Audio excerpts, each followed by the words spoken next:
Halo semuanya, selamat datang di sesi bedah topik kita kali ini. Pernah kepikiran nggak sih kalau cerita pengantar tidur yang simpel itu sebenarnya ibarat mesin narasi yang super canggih? Nah, hari ini kita bakal bongkar habis anatominya dan ngebaca cara kerja rahasia yang tersembunyi di balik dongeng-dongeng masa kecil kita. Let's go! Coba bayangin deh, apakah dongeng diem-diem ngebangun kompas moral kamu tanpa kamu sadari? Ini tuh bukan cuma soal keajaiban atau pangeran yang menyelamatkan Tuan Putri ya. Cerita-cerita ini punya peran yang jauh lebih besar dari sekedar sihir. Secara harfiah, dongeng udah ikut ngebentuk perkembangan psikologis kita sejak kita masih kecil banget. Oke, biar gampang, kita udah nyiapin semacam blueprint buat ngebedah topik ini. Kita bakal bahas 5 poin. Pertama, sihir di balik dongeng. Terus, unsur intrinsik sebuah cerita. Ketiga, pengaruh luar pembentuk cerita.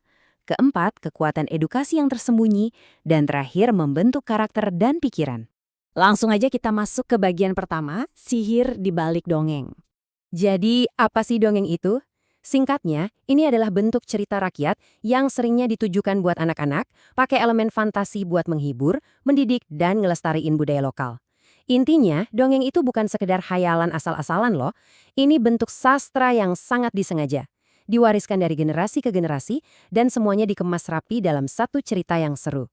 Sekarang kita beralih ke bagian kedua, unsur intrinsik sebuah cerita. Nah, kita bisa ngebayangin nilai hiburan dari dongeng itu kayak kuda Troya. Kelihatannya sih menarik dan fun aja gitu dari luar kan. Tapi di dalamnya, wow, dia nyimpen mesin kompleks yang punya 7 roda gigi intrinsik.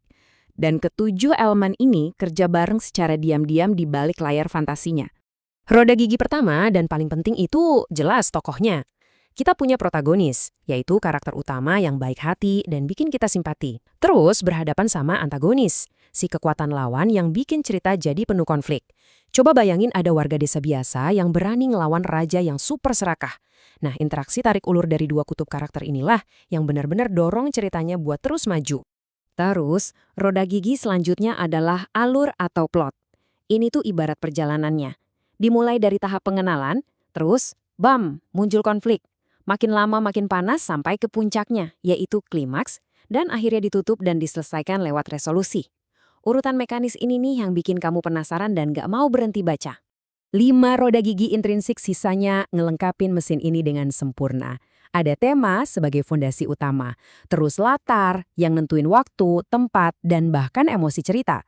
Sudut pandang si pencerita, amanat atau pesan moralnya, dan, oh ya, gaya bahasa. Frasa ikonik kayak pada zaman dahulu kala itu bukan kalimat acak loh. Itu gaya bahasa yang emang didesain sederhana tapi langsung mancing imajinasi kita. Lanjut ke bagian ketiga, pengaruh luar pembentuk cerita. Kalian harus tahu kalau nggak ada cerita yang tiba-tiba muncul dari ruang hampa. Latar belakang penulisnya, pendidikannya, sampai kondisi sosial masyarakat di era itu, semuanya benar-benar ngedikte dunia di dalam cerita. Makanya, kalau kamu baca dongeng tentang kerajaan, itu sebenarnya lagi motret langsung realitas sosial dan budaya dari masyarakat yang bikin ceritanya pada zaman itu. Nah, yang benar-benar menarik di sini adalah gimana masyarakat aktif masukin sistem nilai mereka ke dalam cerita. Ada 4 fokus nih. Nilai moral buat ngajarin benar dan salah, nilai sosial buat hubungan antar manusia, budaya buat urusan adat tradisi, dan agama buat ajaran kebaikan. Nilai-nilai eksternal ini loh yang sukses nyulap cerita receh soal hewan bisa ngomong jadi semacam panduan hidup di dunia nyata. Terus pertanyaannya, ngapain sih kita repot-repot ngebedah dongeng kayak gini? Apa imbalannya di dunia nyata? Nah, ini dia momen di mana kita pindah dari sekedar ngomongin teori mekanika cerita, masuk ke dampak psikologis yang sesungguhnya.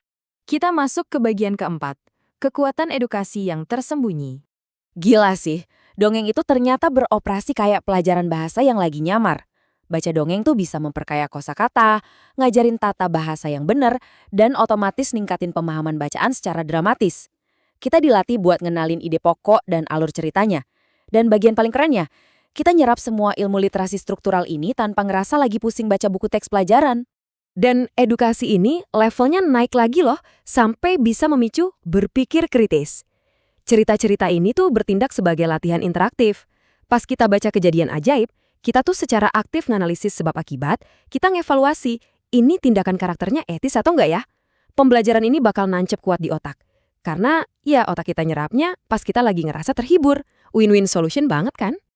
Dan akhirnya kita sampai di bagian kelima, membentuk karakter dan pikiran. Pernah dengar istilah berpikir divergen nggak?